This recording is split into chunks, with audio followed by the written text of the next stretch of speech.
Hello everyone, welcome to the Gate Joes and today I am going to start a buck boost converter with filter circuit। Previous lecture में हमने देखा कि boost converter with filter circuit को कैसे आपने enjoy किया।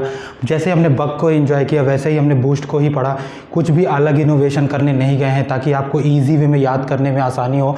आपको पता है कि अगर बक आपको पूरी तरह से क्लियर है तो बूस्ट आपने बहुत आसानी से समझ लिया होगा, कर लिया होगा और उसको समझने में टाइम भी नहीं लगा होगा। ये लास्ट लेक्चर होने वाला है कंटिन्यूअस मोड में। कंटिन्यूअस का ये लास्ट लेक्चर है, उसके बाद हम डिसकंटिन्यूटी डिस्कस करेंगे और ये buck boost converter is going to be very important. Okay, so let's start with the circuit diagram. So today's lecture is buck boost converter, buck boost converter with filter circuit. Okay, with filter circuit. Okay, so let's draw the circuit first. Okay, जैसे हम देखते आ रहे हैं अब inductor कहाँ पर होगा बताओ। बक के केस में इंडक्टर कहाँ होता है? लोड के साइड होता है। बूस्ट के केस में इंडक्टर कहाँ होता है? सोर्स कहता है भैया मेरी तरफ आ जाओ, मैं ताकत अकेले नहीं लगा पा रहा हूँ, तो बूस्ट की तरफ आ जाता है और आउटपुट वोल्टेज को बूस्ट कर देता है। बक बूस्ट के केस में क्या होता है? इसको बक भी बोला गया, बूस्ट भी बोला गया। मैं बताता हूँ क्यों बोला गया। ये इंडक्टर बीच में होता है। इंडक्टर कहाँ होता है? बीच में होता है और यहाँ पर स्विच होता है। यहाँ पर स्विच होता है। There is a voltage source. Okay, आगे के सर्किट अगर हम देखें तो यहाँ पर आपको सर्किट बहुत ही इंपॉर्टेंट तरीके से देखना है। डायोड मुंह इधर खोलता है, सोर्स की तरफ खोलता है। ओके, और capacitor, this is a capacitor and this is nothing but output voltage. जो आउटपुट वोल्टेज का पोलैरिटी है ये बहुत ही इंपॉर्टेंट है। ये कुछ ऐसे होने वाला है, बहुत ही इंपॉर्टेंट है। आपको पोलैरिटी देखना है, इस पोलैरिटी के साथ चलेंगे तो बहुत ही ईजी वे में हो जाएगा। ठीक है, हम इसकी पोलैरिटी लेते हैं। Okay, I C is here. Okay, now there is nothing but inductor plus minus VL, the current going IL, this is nothing but ICH current, this is nothing but switch going to be a chopper, this is supply VS। Okay, this is a supply VS। तो सबसे पहले अपन क्या करते थे, अपन इनको देख के wave form बनाते थे। ठीक है, इंडक्टर बीच में है, कह रहा है ना मैं तुम्हारी तरफ हूँ ना मैं तुम्हारी तरफ हूँ, ना सोर्स की तरफ है ना लोड की तरफ है, बीच में है। दोनों काम करके दिखाएगा, बक का भी काम करके दिखाएगा, बूस्ट का काम करके दिखाएगा। देखते हैं कैसे करके दिखाता है। तो यार तुमने कहा कि सबसे पहले हम कालीन भैया के धंधे को समझ लेते हैं, हम IL को समझ लेते हैं, हम VL को समझ लेते हैं। मैंने कहा बिल्कुल बेटा, जैसे हम करते आ रहे हैं वैसे ही चलना है। तुमने कहा जी सर, और हम IL का ग्राफ ड्रॉ करने जा रहे हैं। अब अगर मैं कहूँ कि यार IL का ग्राफ क्या होने वाला है तो तुम कहोगे कि यार सर करंट राइजिंग थी, जब इंडक्टर चार्ज हो रहा है तो राइजिंग करंट, जब इंडक्टर डिस्चार्ज हो रहा है तो फॉलिंग करंट। तुमने कहा ठीक है, जैसे ही ये स्विच बंद हुआ, तुमने कहा जैसे ही ये स्विच बंद हुआ इंडक्टर चार्ज होने वाला है, इंडक्टर चार्ज होने वाला है, तो आई मिन से करंट चालू हुई होगी, कहीं आई मिन से चालू हुई होगी और आई मैक्सिमम पहुंची होगी। तुमने कहा ठीक है सर, मैं समझ गया, ये तो वही हो रहा है जो हर वेव फॉर्म में हुआ था, हर बार आप यही कर रहे हो, मैं कुछ नया तो आप कर नहीं रहे हो। मैंने कहा बिल्कुल बेटा, मैं कुछ नया नहीं कर रहा हूँ। ये कौन सा टाइम है? टी टाइम है। जहाँ तक करंट राइज हुई बेटा वो कौन सा टाइम लेते हैं? टी ऑन टाइम लेते हैं। कुछ बताने की ज़रूरत नहीं है, सब कुछ प्रीवियस जैसा है। ये कौन सा टाइम है बेटा? टी ऑफ टाइम है। तुमने कहा ठीक है सर, ये मैं समझ गया। मैंने कहा ये तुम समझ गए तो यार VL को भी ड्रॉ कर लेते हैं। तुमने कहा बिल्कुल सर, VL को भी ड्रॉ कर लीजिए। तो VL को, अब VL को कैसे ड्रॉ करेंगे?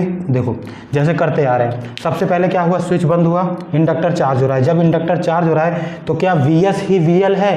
क्या VS ही VL है? तुमने कहा हाँ सर। जैसे ही ये स्विच बंद हुआ VL is equal to VS। तो मैंने कहा यार VL कितना होने वाला है? तुमने कहा टी ऑन टाइम में सर VL ही VS है। मैंने कहा बिल्कुल बेटा। आगे क्या होने वाला है? तुमने कहा आगे कुछ नहीं सर, ये स्विच बंद हो गया, सोर्स आइसोलेट हो गया, सोर्स से कोई मतलब नहीं है। तो यार अब इंडक्टर डिस्चार्ज होगा सर ऐसे, अब इंडक्टर डिस्चार्ज होगा ऐसे। मैंने कहा बेटा अच्छा, इंडक्टर डिस्चार्ज होगा। तुमने कहा कि सर ये जो VL है ये V0 है, ये VL है ये V0 है। मैंने कहा कैसे बेटा? तुमने कहा प्लस का VL प्लस का VL प्लस का V0 इक्वल टू 0। मैंने सर KVL लगा दिया, बचपन से लगाता रहा हूँ। मैंने कहा यहाँ से क्या मिला? तुमने कहा VL is equal to minus V0 sir, मुझे मिल गया। तो मैं कहूँगा कि टी ऑफ टाइम में क्या हो रहा है? तो तुमने कहा कुछ नहीं सर, ये माइनस V0 हो रहा है। मैंने कहा ठीक है बेटा। मैंने कहा ठीक है बेटा। तुमने कहा अब इसी तरह चलता जाएगा। तुमने कहा अब इसी तरह चलता जाएगा। मैं कहा ठीक है बेटा। मैं कहा और कुछ बनाने की ज़रूरत है क्या? तुमने कहा हाँ सर। कालीन भैया पॉलिटिक्स में भी गए थे, हमने आईसी तो डिस्कस ही नहीं की। भाई पॉलिटिक्स भी तो डिस्कस करना है। मैंने कहा ठीक है बेटा कर लो, जो तुम कहोगे वही होगा। मैंने कहा आईसी का भी ग्राफ बनाना है क्या? तुमने कहा हाँ सर आईसी तो बहुत इंपॉर्टेंट है, वरना मैं डेल्टा क्यू कहाँ से निकालूंगा। मैंने कहा बहुत सही बेटा, तुम्हें सब कुछ याद है? तुमने कहा जी सर बिल्कुल याद है, मैं पूरा पढ़ के बैठा हूँ पीछे का। मैंने कहा भी ठीक है सर। फिर आगे अगर हम देखते हैं कि यार आईसी का ग्राफ कैसे होने वाला है, तुमने कहा कि कुछ नहीं सर, जो आईसी है वो पहले केस में जब ये इंडक्टर चार्ज हो रहा होगा, तो आईसी कुछ नहीं माइनस आई नॉट है। आईसी कुछ नहीं माइनस आई नॉट है। मैंने कहा कैसे? तुमने कहा आईसी यहाँ पहुँची सर, आई नॉट यहाँ पहुँची। अब ये जब इंडक्टर चार्ज हो रहा है, ये सर्किट आइसोलेट है, तो इधर कोई करंट आने का कुछ बनता ही नहीं है, तो आईसी ही माइनस आई नॉट है। देख रहे हो डायरेक्शन, आईसी ही माइनस आई नॉट है। मैंने कहा अच्छा। तुमने कहा जी sir IC minus I nought है। मैंने कहा ठीक है बेटा मैं कर दे रहा हूँ, तुम्हारी बात मान ले रहा हूँ। तुमने कहा ठीक है sir, IC is nothing but minus I not. फिर मैं कहूँगा अब आगे क्या हो रहा है, सेकंड साइकिल में क्या हो रहा है? तुमने कहा सर अब इंडक्टर डिस्चार्ज हो रहा है, ये स्विच ओपन हो गया, इंडक्टर डिस्चार्ज हो रहा है। मैंने कहा अगर इंडक्टर डिस्चार्ज हो रहा है तो यहाँ तक आईएल आ गया। तुमने कहा हाँ सर आ गया। तो IL is nothing but IC plus I not. IL is nothing but IC plus I not. तो आईसी क्या है? आईसी क्या है? IL minus I not. तुमने कहा ठीक है sir, IC is nothing but IL minus I not. तो सर ये IL minus I not graph को फॉलो करेगा? मैं कहा बिल्कुल बेटा फॉलो करेगा। तुमने कहा टी टाइम तक? मैंने कहा हाँ। तुमने कहा ये सर क्या है? मैं कहा आईएल माइनस आई नॉट है। ठीक है। तुमने कहा कि मैं समझ गया सर। मैंने कहा क्या समझ गए? यहाँ से ही हम डेल्टा क्यू निकालते हैं वैसे ही निकाल लेंगे। मैंने कहा बिल्कुल बेटा निकाल लेना। मैं कहूँगा ये कौन सा टाइम है? तुमने कहा सर ये टी ऑन टाइम है और ये टी ऑफ टाइम है। तुमने कहा सर ये तो सब वैसा ही सेम सा लग रहा है। मैं कहा बेटा सेम है ही, इसीलिए तो आया हूँ ताकि तुम्हें सब सेम लगे और फिर पढ़ने में ज़्यादा दिक्कत ना हो, जल्दी से सब याद हो जाए। तुमने कहा ठीक है सर। मैंने कहा यार अब फॉर्मूले डिराइव कर लेते हैं। तुमने कहा ठीक है सर डिराइव कर लीजिए। ठीक है, तो हम इसको रब कर देते हैं और आगे हम फार्मूले देखने वाले हैं। जैसे हमने बक में देखा फार्मूले, जैसे हमने बूस्ट में देखा, वैसे ही हम बक बूस्ट में देखेंगे। हम क्या क्या निकालते हैं? तुमने कहा सर पहले तो हम वी नॉट एवरेज निकालते हैं, वी एल एवरेज को जीरो करके। हमने कहा ठीक है। फिर क्या निकालते थे? तुमने कहा सर मैं डेल्टा आई एल निकालता था बचपन के प्यार से। मैंने कहा फिर क्या करते थे? तुमने कहा सर मैं डेल्टा वी सी निकालता था। मैंने कहा डेल्टा वी सी। उसके बाद क्या करते थे? तुमने कहा मैं एल सी क्रिटिकल इंडक्टेंस निकालता था। मैं 4 पैरामीटर से सब में निकाला था, सी सी भी निकाल लेता था अपने मन की इच्छा के लिए। मैंने कहा ठीक है वो सब भी इसमें निकालेंगे। तुमने कहा कि सर ये बक बूस्ट कैसे है? आप बोल रहे थे बताने को, मैं बिल्कुल बताता हूँ। देखो अपने क्या किया, अपन ने बक के केस में क्या किया, इंडक्टर को सोर्स बोला बक, वो उधर चला गया। मुझे तुम्हारी ज़रूरत नहीं है, मैं अकेला काफ़ी हूँ। ठीक है, जब अकेला काफ़ी हूँ तो वी नॉट एवरेज बक के केस में क्या हुआ था बताओ? वी नॉट एवरेज बक के केस में अल्फा वी एस हुआ था। जब भी आप किसी वैल्यू को लेस देन 1 की वैल्यू से मल्टीप्लाई करते हैं तो वो वैल्यू घट जाती है, तो अल्फा इज लेस देन 1। जब ये मल्टीप्लाई हो रही है वी एस के साथ तो ये घटा दे रही, तो आउटपुट एवरेज हमें कम मिलने वाला है। अगर कम मिलने वाला है तो ये किसका केस है? बक का केस है। तो हमने कहा ठीक है सर। सर बूस्ट में हम क्या करते थे? मैंने कहा याद करो, भूल गए क्या इतनी जल्दी? तुमने कहा कुछ नहीं, बूस्ट में सर हम वी एस 1 से वैल्यू को लेस वैल्यू से डिवाइड कर दो। जब मैथमेटिक्स कहती है कि जब हम किसी भी वैल्यू को लेस देन 1 वैल्यू से डिवाइड करते हैं तो वो वैल्यू बढ़ जाती है। मैंने कहा ठीक है, तुम वी एस को बढ़ जाएगी। तुमने कहा बिल्कुल बढ़ जाएगी। मैंने कहा ठीक है बेटा। मैंने कहा कि बक बूस्ट क्या है? फिर मैंने कहा बक बूस्ट क्या है? तो तुमने कहा बक बूस्ट कुछ नहीं है, इन दोनों का मिश्रण है। मैंने कहा कैसे? तुमने कहा सर अल्फा ले लो बक का, 1 माइनस अल्फा ले लो बूस्ट का और मल्टीप्लाई करा दो।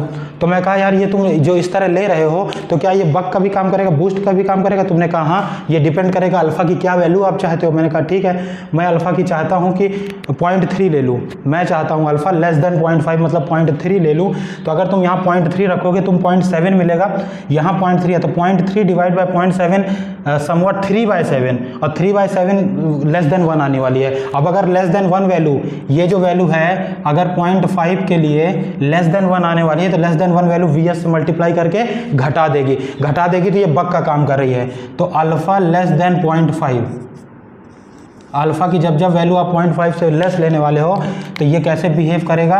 बक की तरह बिहेव करेगा। अब तुम कहोगे यार अल्फा ग्रेटर देन 0.5 एक बार देख लेते हैं। मैं कहा रख दो 0.7। जब तुम यहाँ 0.7 रखोगे तो 0.3 और 0.7 यहाँ, तो 7 डिवाइड बाय 3 1 से बड़ी वैल्यू आने वाली है। 1 से बड़ी वैल्यू जब Vs से मल्टीप्लाई होगी, किसी भी वैल्यू में 1.2 से मल्टीप्लाई करो, 1.3 से मल्टीप्लाई करो तो वैल्यू को बढ़ा देगा ना। अगर बढ़ा देगा तो ये क्या होने वाला है, बूस्ट करने वाला है। अगर ये बूस्ट करने वाला है तो क्या अल्फा ग्रेटर देन 0.5 के लिए ये क्या होने वाला है, बूस्ट की तरह काम करने वाला है। कहे तो सर हम समझ गए, आप क्या कहना चाह रहे हैं, हम समझ गए, ये बक बूस्ट दोनों की तरह काम करता है, depend on the value of alpha. मैंने कहा ठीक है बेटा समझ गए, तो अब जल्दी से फॉर्मूले डिराइव कर लो। तुमने कहा ठीक है सर, अब सारे फॉर्मूले हम डिराइव कर लेते हैं। हम ये alpha divide by 1 minus alpha proof कर दें। मैंने कहा ये कहाँ से निकालते हैं वी नॉट एवरेज। तुमने कहा सर वी एल एवरेज को 0 कर देते हैं। मैंने कहा ठीक है, वी एल एवरेज क्या है, तुमने कहा वी एल एवरेज को 0 कर दो, वी एल एवरेज को क्या कर दो, 0 कर दो। तुमने कहा ठीक है sir, V S into T on minus V nought into T off is equals to 0। मैंने कहा ठीक है, तो मैं क्या करूं इसको। तुमने कहा कि सर कुछ नहीं, इसको वी नॉट हमें निकालना है, तो V nought average is equals to V S into T on divide by T off. मैंने कहा ये क्या हो गया। तुमने कहा कुछ नहीं सर, टी से ऊपर नीचे डिवाइड कर दो। मैंने कहा ठीक है, टी से ऊपर नीचे डिवाइड कर दे रहा हूँ। तो V S into T on by T is nothing but alpha and T of by T बहुत मुश्किल से हमने साइड में निकाला था बड़े प्यार से 1 माइनस अल्फा स्टार्टिंग लेक्चर में, कि टी ऑफ बाई टी कुछ नहीं होता है, 1 माइनस अल्फा होता है। तुमने कहा ठीक है सर, ये तो निकल आया बहुत आसानी से। मैं कहा बिल्कुल, ये बहुत आसानी से ही निकलता है ये। तुमने कहा ठीक है, मुझे याद हो गया, जब भी मैं वी नॉट एवरेज चाहे बक के केस में निकालूंगा, चाहे बूस्ट के केस में निकालूंगा, चाहे बक बूस्ट के केस में निकालूंगा, मैं क्या करने वाला हूँ, वी एल एवरेज को 0 करने वाला हूँ। तुमने कहा ठीक है सर, मैं ये समझ गया। मैंने कहा सर वी एल का तो काम हो गया, वी नॉट एवरेज का तो काम हो गया, अब क्या निकालना है। तुमने कहा सर अब डेल्टा आई एल की तरफ बढ़ते हैं। मैंने कहा ठीक है बेटा, डेल्टा आई एल की तरफ बढ़ लो। तुमने कहा ठीक है सर, डेल्टा आई एल निकालते हैं। मैंने कहा ठीक है, ठीक है। तुमने कहा डेल्टा आई एल निकालते हैं। मैंने कहा ठीक है, ये क्या होता है बेटा, डेल्टा आई एल होता है, ठीक है, आई मैक्स माइनस आई मिन, आई मैक्स माइनस आई मिन। तो मैंने कहा ठीक है, डेल्टा आई एल निकालना है, तो बचपन का प्यार याद करो। तुमने कहा याद है सर। मैंने कहा क्या होता है बचपन के प्यार। तुमने कहा V L is equals to L D I by D T. मैंने कहा ठीक है, इससे क्या करने वाले हो। तुमने कुछ नहीं सर, इसको थोड़ा अरेंज कर लो। मैंने कहा कर लिया, V L into D T divide by L बराबर डी आई। मैंने कहा आप क्या करने वाला है। तुमने कहा इंटीग्रेशन लगा दूंगा। मैंने कहा लगा दो। मैं कहा लिमिट क्या लोगे बेटा। तुमने कहा 0 से टी ऑन ले लेते हैं। मैंने कहा ठीक है, 0 से टी ऑन ले लो। 0 से टी ऑन के बीच डी आई क्या हो रहा है, आई मिन से आई मैक्स जा रहा है, आई मिन से आई मैक्स जा रहा है। तुमने कहा ठीक है सर। मैंने कहा कि 0 से टी ऑन के बीच वी एल क्या है। तुमने कहा वी एस है। मैंने कहा ठीक है रख दो। तुमने कहा V S by L sir बाहर आ जाएगा, कांस्टेंट है, और 0 से टी ऑन डी टी का इंटीग्रेशन करोगे तो सर टी ऑन मिलने वाला है। मैंने कहा ये भी ठीक है। मैंने कहा अब आगे क्या करने वाले हो। तुमने कहा सर डी आई है, तो आई मैक्स माइनस आई मिन आ जाएगा, वही डेल्टा आई एल है। मैंने कहा तुम तो निकाल लेंगे डेल्टा आई एल। तुमने कहा हाँ सर, बट ये शक्ल देखी हुई नहीं लग रही है, अल्फ़ा के फॉर्म में हमने शक्ल देखी है, उसी फॉर्म में लाओ ना सर। मैंने कहा ठीक है बेटा, तुम ही ला लो। मैं कहा तुम ही ला लो, इतने दिन से सिखा रहा हूँ। तुमने कहा ठीक है sir, T on by T is nothing but alpha, और टी नीचे आके एफ एल, तो यार alpha V S upon F L. तुम कहोगे अरे सर ये तो बूस्ट की तरह आ गया। अच्छा सर, हमने जो खोज की थी वो यही थी। हमने कहा हाँ बेटा, जो तुमने खोज की थी बूस्ट के केस में वो यही थी। तुमने कहा था कि यार बक बूस्ट में और बक बूस्ट में दोनों में डेल्टा आई एल सेम होता है। मैंने कहा बिल्कुल सेम होता है। क्यों? क्योंकि पहले साइकिल में वी एस आ रहा है, जब इंडक्टर हमारा सोर्स की साइड है, तब तो हमने देखा बूस्ट के केस में वी एल वी एस हो गया था, बीच में भी है तब भी पहली साइकिल में V L equal to V S हो रहा है, पहले बॉक्स में वी एस आ रहा है, तो जब यहाँ पर वी एस आएगा formula alpha V S upon F L बनने वाला है। क्या बक के केस में यहाँ वी एस आता है? तुम कहोगे नहीं, बक के केस में V S minus V nought आता है। क्यों? क्योंकि इंडक्टर लोड की तरफ रहता है और पहली साइकिल कंप्लीट साइकिल होने वाली है, लोड को लेके चल रही है, तो जब लोड इंक्लूड होगा V S minus V nought आता है। तुमने कहा बिल्कुल सर, जब V S minus V nought आएगा तो ऐसी पिक्चर नहीं आएगी। Alpha V S upon F L तभी आएगा जब V L equal to V S पहले बॉक्स में हो रहा होगा। तुमने कहा सिर्फ बक के केस में होता है और बूस्ट केस में होता है। तुमने कहा सर जो हमने अब हम क्या निकालने जा रहे हैं? मैंने कहा डेल्टा वी सी निकालने जा रहा है। तुमने कहा कि सर डेल्टा वी सी जो होता है वो डेल्टा क्यू बाई सी होता है। तुमने कहा कि सर जो डेल्टा वी सी होता है वो डेल्टा क्यू बाई सी होता है। मैंने कहा ठीक है बेटा, होता है। तो तुमने कहा कि जो डेल्टा वी सी है, ये भी निकल गया। तुमने कहा कि सर जो डेल्टा वी सी है वो होता है delta Q by C. Sir delta Q हमने जो बूस्ट के केस में निकाला था वहाँ भी आई नॉट आया था पहले बॉक्स में, मैंने कहा बिल्कुल आया था।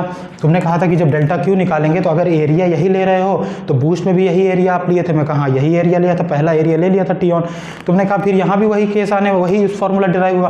मैं कहा बिल्कुल तुमने खोज किया तो था, तुमने उसी के क्षण खोज करके बता दिया था कि यही कुछ आने वाला। मैंने कहा बिल्कुल करके देख लेते हैं, करके देख लेते हैं। तो तुमने कहा कुछ नहीं सर, करना क्या है, आई नॉट टी ऑन तक मिल रहा है। तो मैंने कहा इसका एरिया क्या हो जाएगा, तुमने कहा माइनस आई नॉट। मॉड क्यों ले रहे हैं, क्योंकि एरिया पॉजिटिव चाहिए इसलिए नेगेटिव मॉड में ले लेता हूँ डिवाइड। तुमने कहा कि ये सर क्या हो गया, मैंने कहा ये हो गया T on into I nought divide by C. तुम कहोगे सर इसकी भी शक्ल मुझे पसंद नहीं है, तो मैंने कहा जब शक्ल ना पसंद आए तो ऊपर नीचे टी का गुणा कर लो। जब तुमने ऐसे कर लिया तो I nought by T alpha हो गया। तो तुमने कहा alpha I nought divide by F C. तुमने कहा यही तो उसके केस में भी आया था, बूस्ट के केस में। मैंने कहा बिल्कुल। तो क्या सर बूस्ट के केस में डेल्टा आई एल और डेल्टा वी सी दोनों सेम आता है? मैंने कहा बिल्कुल सेम आता है। ठीक है, तुमने कहा बिल्कुल सही है सर, मैं समझ गया। मैंने कहा इसके बाद क्या निकालते हैं? तुमने कहा सर एल सी निकालते हैं। तुमने कहा क्या, एल सी निकालते हैं। मैंने कहा एल सी निकालोगे? हाँ। मैंने कहा उसको निकालने की ज़रूरत है क्या? तुमने कहा हाँ सर निकालने की ज़रूरत है।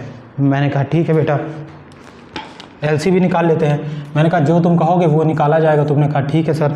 तो क्या एलसी के लिए हम कैसे फाइंड आउट करते थे एलसी, बताओ? तुमने कहा कि कुछ नहीं सर, हम लिखते थे कि जो फार्मूला होता है आई एल एवरेज, हम लिखते थे कि जो आई एल एवरेज होता है वो क्या होता है। तो तुमने कहा कि आई मिन plus delta I L by two. तुम कहा आई मिन plus delta I L by two. Sir आप बचपन से पढ़ाते आ रहे हैं। मैं कहा बिल्कुल। तुमने कहा सर देखिए आई मीन क्या हो जाएगा, जीरो हो जाएगा। क्यों? क्योंकि हम एलसी क्या है, क्रिटिकल इंडक्टेंस है, वह इंडक्टेंस की वैल्यू जहाँ से करंट जस्ट कंटिन्यूअस हो रही है। अब खुद सोचो कि ये टी टाइम है, ये कौन सा टाइम है, टी टाइम है। तो अगर मैं जस्ट कंटिन्यूअस की बात करूँ तो करंट कहाँ गिर रही होगी, यहाँ गिर रही होगी। अगर मैं जस्ट कंटिन्यूअस की बात कर रहा हूँ तो करंट यहाँ गिर रही होगी। अगर करंट थोड़ा सा भी पहले गिर गई तो इतना पार्ट करंट को जीरो देकर डिसकंटिन्यूअस बना देगा, है ना। तो क्रिटिकल इंडक्टेंस एलसी की वह वैल्यू है एल की जहां पर करंट जस्ट कंटिन्यूअस हो रहा है। यहां से करंट क्या हो रहा है, जस्ट कंटिन्यूअस हो रहा है। और पहले क्या था, आई मीन में रुक गया था, है ना। तो हमें वो वैल्यू डिसाइड करनी है एलसी की जहां पर करंट जस्ट कंटिन्यूअस है। तुमने कहा ठीक है सर। मैंने कहा ठीक है, तो आई एल एवरेज क्या हो गया? मैंने कहा आई एल एवरेज क्या हो गया? तो तुमने कहा आई L average is nothing but delta I L by two. मैंने कहा ठीक है बेटा, डेल्टा आई एल तो तुम अभी निकाल के आए हो। तुमने कहा हाँ सर। मैंने क्या निकाला? तुमने कहा alpha V S upon F L निकाला था, alpha V S upon F L निकाला था। मैंने कहा बिल्कुल सही है।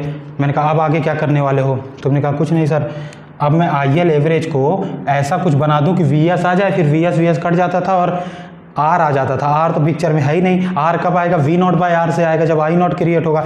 तो तुम कहना चाह रहे हो कि आई एल एवरेज को आई नॉट से रिप्लेस करें, कुछ ऐसा खेल खेले। मैंने कहा हाँ सर, पहले तो आप यही खेलते थे। आप कहते थे आई एल एवरेज या आई सोर्स एवरेज है, आप कहते थे आई एल एवरेज या आई नॉट एवरेज है, कुछ ऐसा खेल खेलिए। मगर नहीं बेटा, यही तो आपको गड़बड़ हो जाना है। देखिए ये जो इंडक्टर है, ये जो इंडक्टर है न सोर्स की तरफ है न लोड की तरफ है, बीचों बीच है। तो अगर इंडक्टर बीच में है तो क्या ये सोर्स की तरफ है? नहीं है। तो I source average I L average नहीं होगा। क्या ये लोड की तरफ है? मैं कर नहीं है। तो आई एल एवरेज आई नॉट एवरेज नहीं होगा। तो आई एल एवरेज फिर कैसे निकालूं मैं? क्या रखूं इसकी जगह? आई नॉट नहीं आएगा तो वी नॉट बाई आर कैसे लाऊंगा मैं? मैंने कहा उसका तरीका है। क्यों? अब हमारे पास आई एल से हम दुखी हो चुके हैं। आई एल हमारे पास अगर नहीं है तो आई चॉपर और आई डायोड के भी तो रिश्ते आई एल से हम पहले पढ़ चुके हैं। I chopper average is nothing but alpha into I L average. तुमने कहा बिल्कुल सर। मैंने कहा चॉपर किधर है, स्विच किधर है? तुमने कहा सर स्विच तो सोर्स की तरफ है। मैंने कहा अगर स्विच सोर्स की तरफ है, स्विच अगर सोर्स की तरफ है तो आई चॉपर एवरेज ही आई सोर्स एवरेज है। तुमने कहा बिल्कुल सर। मैंने कहा अगर आई चॉपर एवरेज ही आई सोर्स एवरेज है तो तुम पहले सोर्स एवरेज निकाल लो, वही चॉपर एवरेज बन जाएगा। और I chopper equal to alpha into I L average, तो डिवाइड बाय अल्फा कर दोगे तो आई एल एवरेज पहुंच जाएंगे हम। तुमने कहा वाह सर आपने तो कमाल कर दिया। मैंने कहा ठीक है बेटा, करके देखते हैं कमाल। तुमने कहा sir power in is equal to power out करते हैं जब भी आई सोर्स और आई नॉट पे रिश्ता पाना होता है। मैंने कहा ठीक है। तुमने कहा V S I S is equal to V nought I nought. मैंने कहा बिल्कुल ठीक है। आप क्या करने वाले हो? तुमने कहा यहाँ से सर अगर मैं वी नॉट लिखना चाहूँ तो V S I S is equal to V nought को मैं लिख सकता हूँ alpha V S upon one minus alpha. Sir जो होता है? मैंने कहा हाँ बेटा होता है। तुमने कहा सर वी एस से वी एस को काट दीजिए। मैंने कहा काट दिया। मैंने कहा आप क्या लिखना चाहते हो? तुमने कहा अब मैं लिखना चाहता हूँ I source average is nothing but alpha one minus alpha into I nought. ठीक है, मैंने कहा सही है तुम्हारा। अब तुम मुझे ये बताओ आई सोर्स एवरेज ही आई चॉपर एवरेज है? मैंने कहा बिल्कुल है। तो तुमने कहा सर यही आई चॉपर एवरेज है। मैंने कहा ठीक है बेटा, अब तुम क्या करना चाहते हो? तुम कहोगे सर आई चॉपर का आई एल एवरेज से रिश्ता मुझे पता है। तुम कहोगे आई चॉपर का आई एल एवरेज से मुझे रिश्ता पता है। मैंने कहा क्या करने वाले हो? तुमने कहा कुछ नहीं सर,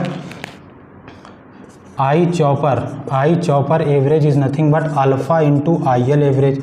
मैंने कहा ठीक है बेटा। तुमने कहा सर आई चॉपर एवरेज क्या है? Alpha 1 minus alpha into I nought is equal to alpha I L average. मैंने कहा ठीक है। तुमने कहा अल्फ़ा से अल्फ़ा काट दो, तो जो आई एल एवरेज है सर वो आ गया I nought divide by 1 minus alpha. मैंने कहा ठीक है सर। आई एल एवरेज क्या आ गया? I nought divide by 1 minus alpha. तुम कहोगे अच्छा सर अब यहाँ पर मैं रख दूंगा और कुछ रिश्ते कायम हो जाएंगे जैसे होते थे। मैंने कहा बिल्कुल बेटा। तो तुमने कहा ठीक है सर आप ऐसा ही कर दीजिए। तुमने कहा ठीक है सर ऐसा ही आप कर दीजिए। मैंने कहा ठीक है बेटा मैं कर रहा हूँ। अब अगर मैं तुमसे पूछूं कि आई एल एवरेज क्या है, तो तुम कहोगे I nought divide by 1 minus alpha और alpha V S upon 2FLC। तुम कहोगे FLC, मैं कहूँगा बिल्कुल ठीक है। अब यहाँ से LC निकालना है। तुमने कहा सर अभी आई नॉट और वी एस में कोई रिलेशन समझ नहीं आ रहा है। मैंने कहा अब आएगा समझ में। मैंने कहा यहाँ लिख दो तुम वी नॉट बाय आर। तो तुमने कहा सर लिख दिया मैंने V nought by R 1 minus alpha is equal to alpha V S upon 2FLC। मैंने कहा आप क्या करें? तुमने कहा अब इसका फॉर्मूला होता है V nought is equal to alpha divide by 1 minus alpha into V S. मैंने कहा ठीक है। तो alpha V S upon 1 minus alpha और नीचे आ जाएगा तो 1 माइनस अल्फ़ा का होल स्क्वायर हो जाएगा और alpha V S upon 2FLC। मैंने कहा अब क्या करना है? तुमने कहा कुछ नहीं सर। ये काट दीजिए अल्फ़ा वी एस। मैंने कहा ठीक है अल्फ़ा वी एस मैंने काट दिया। अब क्या करूं आगे? तुमने कहा अब कुछ नहीं सर, अब तो साफ साफ दिख रहा है, LC को आप इधर ले आइए। मैंने कहा ठीक है बेटा, तुम्हारे कहने पे LC को मैं इधर ले आया। LC को इधर ले आई, ये पूरी क्वांटिटी उधर ले जाइए। तो 1 माइनस अल्फ़ा का whole of square R divide by 2F LC is equals to 1 minus alpha square R divide by 2F। तुमने कहा ठीक है सर ऐसे LC निकलेगा? मैंने कहा हाँ ऐसे LC निकलेगा। मैंने कहा बहुत ही इंपॉर्टेंट कंक्लूजन कुछ निकले हैं। तुमने कहा क्या सर? मैंने कहा कि बक के केस में इंडक्टर किधर होता है? तुमने कहा कि लोड की साइड होता है। तो आई नॉट एवरेज ही आई एल एवरेज है। तो वहाँ पर अगर आई एल एवरेज लिख रहे थे तो सीधे आई नॉट एवरेज लिख दे रहे थे और वी नॉट बाय आर कर दे रहे थे, तुरंत रिलेशन पकड़ में आ जा रहा था। पर यहाँ पर आई एल एवरेज और आई नॉट एवरेज में रिलेशन हम कहाँ से लाए हैं? चॉपर की मदद से लाए हैं। तुम कहोगे सर आई नॉट एवरेज ही आई डायोड एवरेज है। तो क्या आई डायोड और आई एल में भी तो रिश्ता पता है? I diode average equal to 1 minus alpha into I L average. तो क्या आई नॉट एवरेज से वहाँ से भी कर सकते हैं? मैं कहा बिल्कुल कर सकते थे, वहाँ से भी कर लो, कोई दिक्कत नहीं है। तुमने कहा ठीक है सर। मैंने कहा कि वहाँ से कैसे सोच ले गए तुम? तुमने कहा सर आपने इतना कुछ करा दिया है कि बुद्धि बढ़ गई है। मैं कहा बुद्धि बढ़ गई है? तुमने कहा, मैं कहा अच्छा। मैंने कहा अगर बुद्धि बढ़ गई है तो कभी कभी CC भी पूछ लेता है, हालांकि पूछा नहीं, पर टेस्ट सीरीज वाले डाल देते हैं। मैंने कहा CC कैसे निकालोगे? तुमने कहा तो मुझे पता है sir, V nought is equal to delta VC by 2 आपने कहा था करना है। मैं कहा ठीक है, डेल्टा VC क्या है? तुमने कहा अभी तो निकाल के आए हैं। मैंने कहा क्या निकाला था? तुमने कहा था alpha into I nought divide bye FC 2 times. मैंने कहा ठीक है। तो यहाँ तो ये कट नहीं रहा है। तुमने कहा कट नहीं रहा है तो वी नॉट बाय आर कर दो। तुमने कहा कि मैंने कहा CC निकालना है। तुमने कहा ठीक है। अभी यहाँ से क्या आ गया? V nought is equal to alpha I nought divide by 2FCC। मैंने कहा वी नॉट को क्या लिख दो? तो तुम कहोगे sir I nought into R ही लिख दो। मैंने कहा ठीक है, लो तुम्हारी खुशी के लिए आई नॉट इंटू आर लिख देते हैं। कहोगे इससे क्या होगा? मैं कहा इससे ये और ये क्रॉस हो जाएगा और CC जो है, CC का फॉर्मूला यहाँ से आ जाएगा अल्फ़ा डिवाइड बाय 2FR। तो तुम कहोगे यार ऐसे CC निकाल लेते हैं? मैं कहा हाँ बेटा ऐसे ही CC निकाल लेते हैं और आप ऐसे ही सॉल्व कर लोगे। तुमने कहा ठीक है सर।